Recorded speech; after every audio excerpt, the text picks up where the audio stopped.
Hi, it's Maggie from Maggie's Memories. Today's topic is about how to speak to your loved one who is living with Alzheimer's. I'm going to give you 5 tips or tricks that are a benefit to me. The first one is diminishing distractions. When you go and have this conversation with your loved one, how easy is it going to be to keep their attention? What is going around in their surroundings? Is it loud? Is there a lot of people? Is there a lot of movement, a lot of action? Maybe the first thing we do before we even start really having that conversation is move your loved one to a different area so that you're in a space that would be more conducive to that conversation.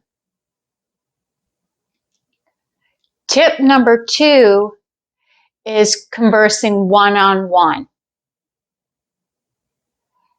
It's really important that when you're having your conversation with your loved one, they actually know you're talking to them.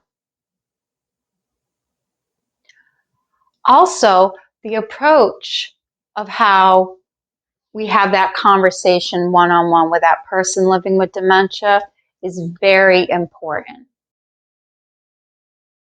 I have a quick routine I like to do. The first is hold up your thumb, just like Picasso. We need to look at our person of interest. Really look at them. And when we're looking at them, are they looking at us? Second, your pointer finger, I want you to make like a telephone. And what's great about a telephone? Not only that you can speak to people on it, but you can hear. So when you're making that eye contact, when you're looking at that person living with dementia, I want you to speak to them. Use their name. Make sure they know you're speaking to them. And hear to make sure that they're comprehending that. Okay? So when you have made that eye contact with them, when you've made that verbal contact with them, then and only then are we to touch them. And it's important that you always make sure they see you and hear you before you touch them.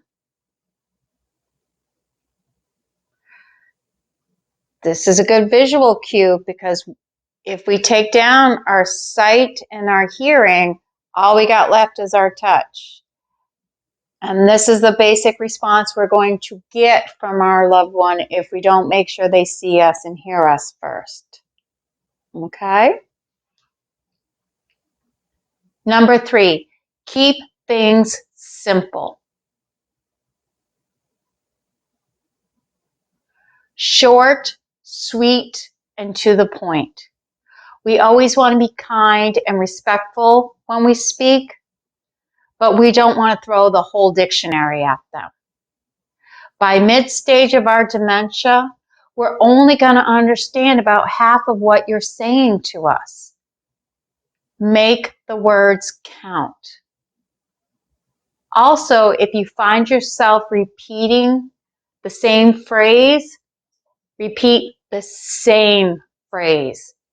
Not, it's time for breakfast. Are you hungry? I made coffee. Let's go to the kitchen. That is way too many words. If it is time for breakfast, it is time for breakfast. And keep it at that. Also, when we're keeping it simple, let's talk about choices. What do you want for dinner? That could be a loaded question.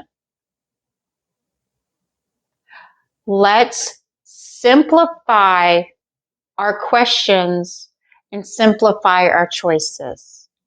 We are still giving them choices and still trying to get them to exert their independence, but in a more structured way. Would you like to have the chicken or the pasta?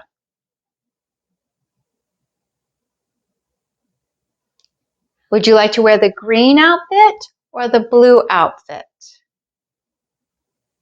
So a lot of this or that, or either or. That way we're still giving them choices, still giving them that control, but we're doing it in a structured way so that no matter what they choose, it will be a correct answer.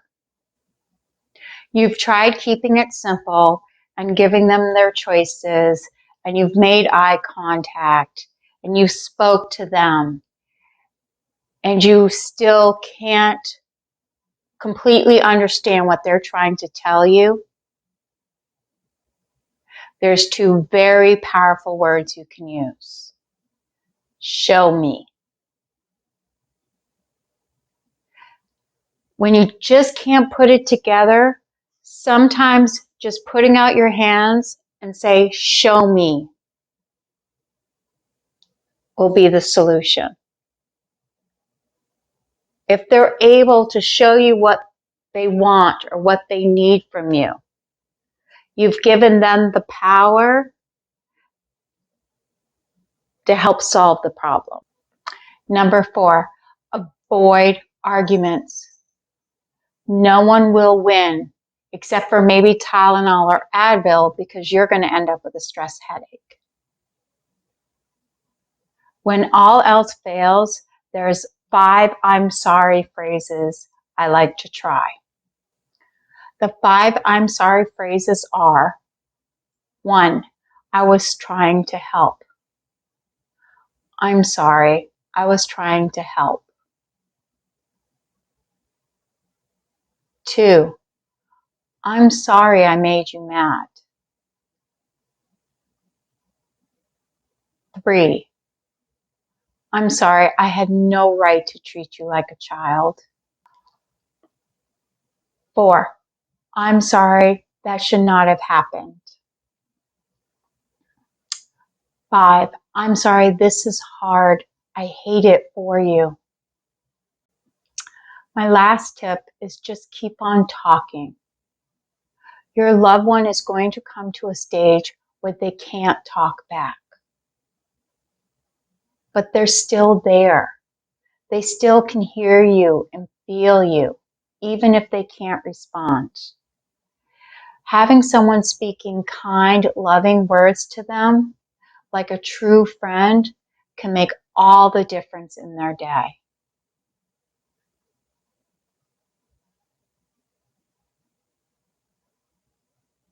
I know this is hard. You're doing great. Just keep showing your loved one that you're there and you're willing to try.